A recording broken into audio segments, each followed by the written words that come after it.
ಮಕ್ಕಳು ಇವತ್ತು ಬಹಳ ಉತ್ಸಾಹದಿಂದ ಭಾಗವಹಿಸಿದ್ದಾರೆ. ಎಲ್ಲರಿಗೂ ಕೂಡ ಬುದ್ಧ ಜಯಂತಿಯ ಶುಭಾಶಯಗಳು ಮತ್ತೊಂದು ತಿಳಿಸಿದರೆ, ಆದ್ಮೇಲೆ ಬಹಳಷ್ಟು ವಿಚಾರಗಳನ್ನ ಬುದ್ಧರ ಬಗ್ಗೆ ತಿಳಿಸಿದ್ರು. ಬುದ್ಧ ನಿಮ್ಮಂತ ಮಕ್ಕಳ ಮನಸ್ಸೊಳತಕ್ಕಂಥ ಮಹಾನ್ ನೇರ ವ್ಯಕ್ತಿ.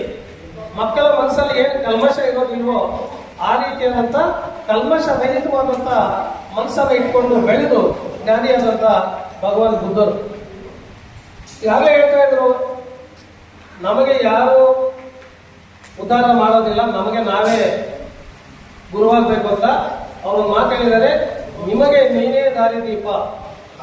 ಏನ್ ಹೇಳಿ, ನಿಮಗೆ ನೀವೇ ದಾರಿದೀಪ ಆಗ್ಬೇಕು. ಆ ನಿಟ್ಟಿನಲ್ಲಿ ಅವರು ಜಗತ್ತಿಗೆ ಒಂದು ಸಂದೇಶವನ್ನ ಸಾರಿರ್ತಕ್ಕಂಥ ವ್ಯಕ್ತಿಗಳು ಭಗವಾನ್ ಬುದ್ಧರು. ಅವರು ಬಹಳಷ್ಟು ಸಣ್ಣ ಸಣ್ಣ ಕಥೆಗಳು ಇದಾವೆ ಬುದ್ಧರ ಬಗ್ಗೆ. ಅವರು ನಡೆದು ಬಂದ ಹಾದಿಯಲ್ಲಿ ಯಾವ ರೀತಿಯಾದಂಥ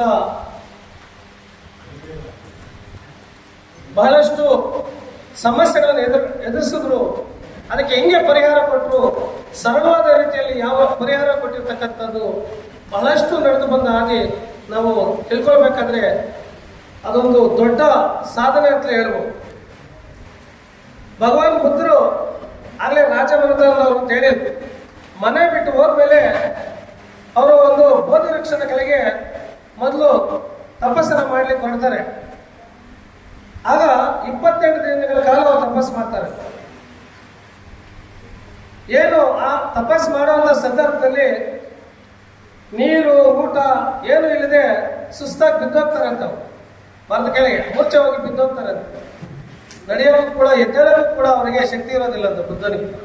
ಆ ಸಂದರ್ಭದಲ್ಲಿ ಆ ಬೋಧಿ ವೃಕ್ಷಕ್ಕೆ ಪೂಜೆ ಮಾಡ್ತಕ್ಕಂಥ ಒಬ್ಬ ಮಹಿಳೆ ಅಲ್ಲಿಗೆ ಬಂದು ಇವರನ್ನ ಎತ್ತಿ ಉಪಚಾರ ಮಾಡ್ತಾರೆ. ಆನಂತರ ಅವರು 28 ಮತ್ತೆ ಒಂದಷ್ಟು ದಿನ ನೀರು ಕುಡಿಯೋದು, ಊಟ ಮಾಡೋದು, ಮತ್ತೆ ಧ್ಯಾನ ಮಾಡೋದು, ಈ ರೀತಿ ಮಾಡ್ತಾ ಇರ್ತಾರೆ. ಆ ರೀತಿ ಮಾಡ್ತಾ ಅವ್ರಿಗೊಂದು ಶಕ್ತಿ ಬರುತ್ತೆ. ಏನೋ ಅವರು ಮನಸ್ಸಿಗೆ ಒಂದು ಅಗಾಧವಾದಂತಹ ಶಕ್ತಿ ಗೋಚರಿಸ್ತದೆ.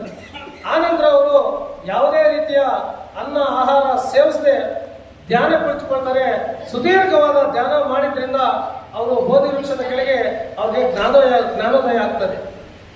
ಜ್ಞಾನೋದಯ ಆದ ನಂತರ ಅವರು ತನ್ನಲ್ಲಿ ಯಾವ ರೀತಿಯಾದ ಜ್ಞಾನೋದಯ ಆಯಿತು ಅದನ್ನ ಇಡೀ ಭಾರತ ದೇಶಕ್ಕೆ ಈ ಸಂಕಷ್ಟದಲ್ಲಿರ್ತಕ್ಕಂಥ ಜನರಿಗೆ, ನೊಂದವರಿಗೆ ಪರಿಹಾರ ಸಿಗದೆ ಸಮಸ್ಯೆಗಳ ಸುಳಿಯಲ್ಲಿ ಸಿಕ್ಕಾಕೊಂಡಿರ್ತಕ್ಕಂಥ ಜನರಿಗೆ ಅವರು ತಿಳುವಳಿಕೆ ನೀಡಲಿಕ್ಕೆ, ಸಂದೇಶವನ್ನು ಸಾರಲಿಕ್ಕೆ ಬೌದ್ಧ ಭಿಕ್ಷುವಾಗಿ ಮತ್ತೆ ಅವರು ಪ್ರಚಾರಕ್ಕೆ ಬರ್ತಾರೆ. ಅನಂತರ ಸಾವಿರಾರು ಜನಗಳು ಅವರನ್ನ ಹಿಂಬಾಲಿಸ್ತಾರೆ. ಅಂತ ಸಂದರ್ಭದಲ್ಲಿ ಒಂದು ಸಮಸ್ಯೆ ಎದುರಾಗುತ್ತೆ ಅವರಿಗೆ. ಒಬ್ಬ ಅಂಗುಲಿಮಾಲ ಅಂತಕ್ಕಂಥ ಒಬ್ಬ ಕಟುಕ, ಅಂಗುಲಿಮಾಲ ಅಂತ ಪಾಠದಲ್ಲಿ ಬರುತ್ತೆ, ಬುದ್ಧನ ಪಾಠದಲ್ಲಿ. ತುಂಬಾ ಕಟುಕನಾಗಿರ್ತಾನೆ.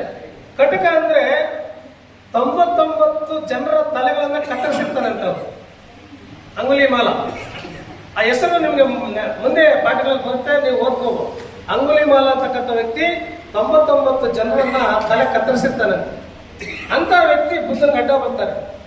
ಇನ್ನೇನು 100 ಕೊಲೆಗಳನ್ನು ಮಾಡಿ ತಾನು ದೊಡ್ಡ ಕೊಲೆಗಾರ ಏನೋ ಸಾಧನೆ ಮಾಡಿದ್ದೀನಿ ಅಂತ ಹೇಳ್ಬಿಟ್ಟು ತೋರಿಸ್ಕೊಳ್ಳಕ್ಕೆ 100ನೇ ಕೊಲೆ ಮಾಡಕ್ ಹೋದಾಗ ಭಗವಾನ್ ಬುದ್ಧರು ಅಡ್ಡ ಬರ್ತಾರೆ. ನಿನ್ನನ್ನು ಕೊಲೆ ಮಾಡಬೇಕು, ನಾನು ಕತ್ತರಿಸ್ಬೇಕು ಅಂತ ಹೇಳ್ಬಿಟ್ಟು ಅವ್ರು ಮುಂದಾಗ್ತಾರೆ ಬುದ್ಧರನ್ನ. ಆಗ ಅವರು ಶಾಂತಿಯಿಂದ ಅವ್ರು ಮಾತಾಡ್ತಾರೆ, ನನ್ನೊಂದು ಮಾತು ಕೇಳು, ಅದಕ್ಕೆ ನೀನು ಉತ್ತರ ಕೊಟ್ರೆ ನನ್ನನ್ನ ಕೊಲೆ ಮಾಡ್ಬೋದು, ನನ್ನ ತಲೆ ಕಡಿಬೋದು ಅಂತ ಹೇಳ್ತಾರೆ. ಗೊತ್ತಾಯ್ತಾ ಮಕ್ಳೇ, ಕೇಳಬೇಕು. ಆಗ ಅವರು ಏನು ನೀನು ಹೇಳೋದು ಅಂತ ಕೇಳಿದಾಗ, ನನ್ನ ಮಾತು ನೀನು ಕೇಳ್ತೀನಿ ಅಂದ್ರೆ ಮಾತ್ರ ಹೇಳ್ತೀನಿ ಅಂತ ಭಗವಾನ್ ಬುದ್ಧರು ಹೇಳ್ತಾರೆ ಅಂಗುಲಿಮಾಲನ್ನ ಕಟ್ಕೊಂಡ್ಗೆ. ಆಗ ಅವರು ಒಂದು ಮಾತು ಹೇಳ್ತಾರೆ, ಒಂದು ಮರ ತೋರಿಸ್ಬಿಟ್ಟು ಆ ಮರದ ಒಂದು ಕೊಂಬೆಯನ್ನು ಕತ್ತರಿಸು ಅಂತ ಹೇಳ್ತಾರೆ. ಮರದ ಕೊಂಬೆ ಕತ್ತರಿಸೋದು ಈಸಿ ಅಲ್ವಾ? ಒಂದು ಕೊಂಬೆನ ಕತ್ತರಿಸಾಕ್ತಾರೆ. ಕತ್ತರಿಸಾದ್ಮೇಲೆ ಮತ್ತೇನ್ ಮಾಡಬೇಕು ಅಂತ ಅಂಗುಲಿಮಾಲ ಕೇಳ್ತಾರೆ. ಆಗ ಆ ಕೊಂಬೆಯನ್ನು ಮತ್ತೆ ಜೋಡಿಸು ಮರಕ್ಕೆ ಅಂತ. ಏನೇಳಿ, ಕತ್ತರಿಸಿರೋ ಕೊಂಬೆನ ಮತ್ತೆ ಮರಕ್ಕೆ ಜೋಡಿಸು ನೀನು ಅಂತ.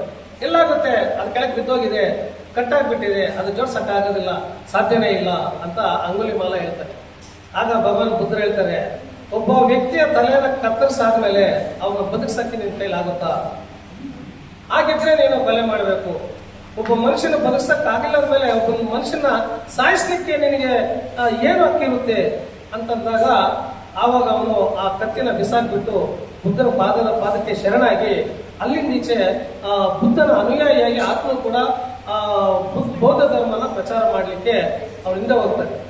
ಈ ರೀತಿಯಾದಂಥ ಎಷ್ಟೋ ಉದಾಹರಣೆಗಳು ಬುದ್ಧನಲ್ಲಿ. ಆಗಲೇ ಕೋಡಿರಂಗಪ್ಪ ಸರ್ ಕೂಡ ಕೆಲವು ಸಣ್ಣ ಕಥೆಗಳು ಹೇಳ್ತಾರೆ.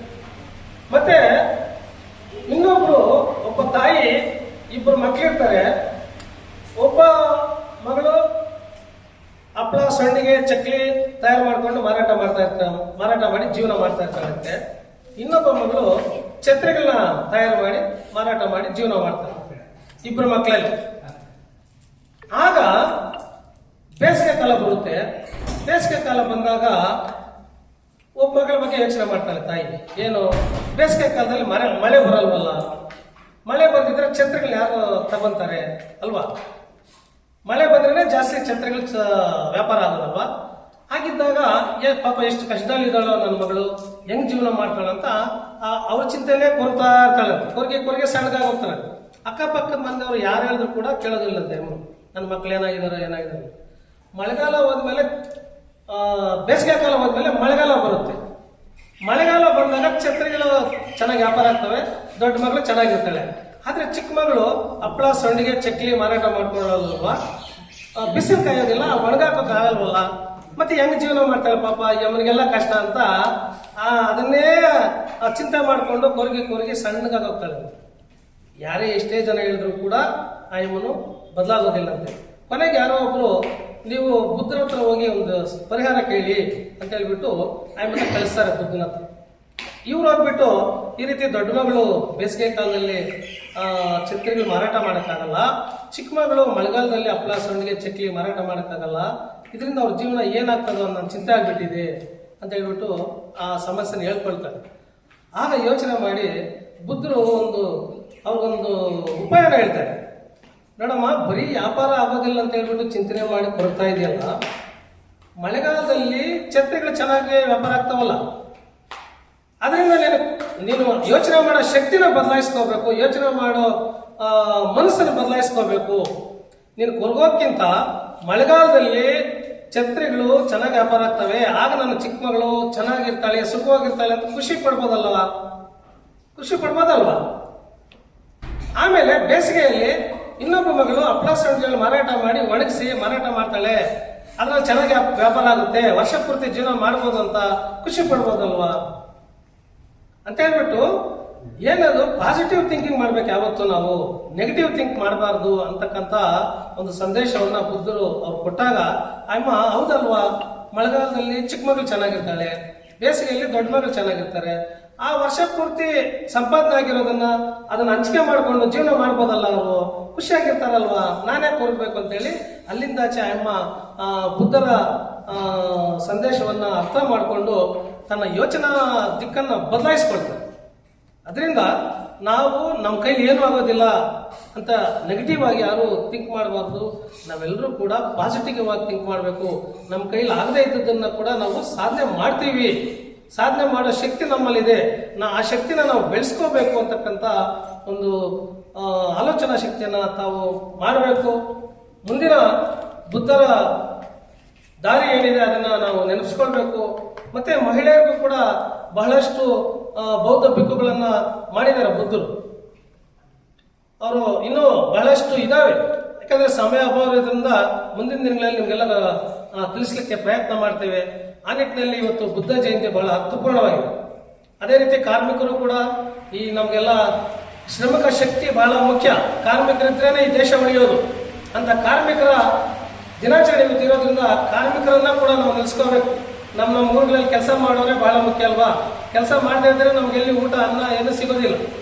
ಮತ್ತೆ ಇವತ್ತು ಚಿಕ್ಕಬಳ್ಳಾಪುರ ನಗರ ಸ್ವಚ್ಛವಾಗಿರ್ಬೇಕಾದ್ರೆ ಕಾರ್ಮಿಕರು ಕಾರಣ, ಪೌರ ಕಾರ್ಮಿಕರು ಅಲ್ವಾ? ಹಳ್ಳಿಗಳಲ್ಲಿ ಹೊಲಗಳಲ್ಲಿ ಕೆಲಸ ಮಾಡೋಂಥವ್ರು, ಮೂಟೆ ಹೊರೋಂಥವ್ರು, ಬೇರೆ ಬೇರೆ ರೀತಿಯಾದಂಥ ಕೆಲಸ ಮಾಡೋಂಥವ್ರು ಕೂಡ ಬಹಳ ಮುಖ್ಯ. ಅವ್ರಿಗೂ ಕೂಡ ಅವರ ಕುಟುಂಬ ಮತ್ತು ಅವರು ಆರೋಗ್ಯವಾಗಿರಲಿ ಅಂತ ಕೂಡ ನಾವೆಲ್ಲ ಆಶಿಸ್ತಾ ಈ ಎರಡೂ ಜಯಂತಿಗಳಿಗೆ ಇವತ್ತು ತಾವೆಲ್ಲ ಈ ಒಂದು ಅರ್ಥಪೂರ್ಣವಾದ ಜಯಂತಿಗಳೇ ಅಂತ ಹೇಳ್ಬೋದು. ಈ ರೀತಿ ಜಯಂತಿ ಕಾರ್ಯಕ್ರಮದಲ್ಲಿ ತಾವೆಲ್ಲ ಸಾಕ್ಷೀಭೂತರಾಗಿದ್ದೀರಾ, ಕಾರಣೀಭೂತರಾಗಿದ್ದೀರಾ. ಎಲ್ರಿಗೂ ಕೂಡ ಮತ್ತೊಮ್ಮೆ ಬುದ್ಧ ಜಯಂತಿ ಹಾಗೂ ಕಾರ್ಮಿಕ ಜಯಂತಿ ಶುಭಾಶಯಗಳನ್ನ ತಿಳಿಸ್ತಾ ಇದ್ದೇನೆ. ಜೈ ಭೀಮ್, ಜೈ ಭಾರತ್, ನಮೋ ಬುದ್ಧಾಯ.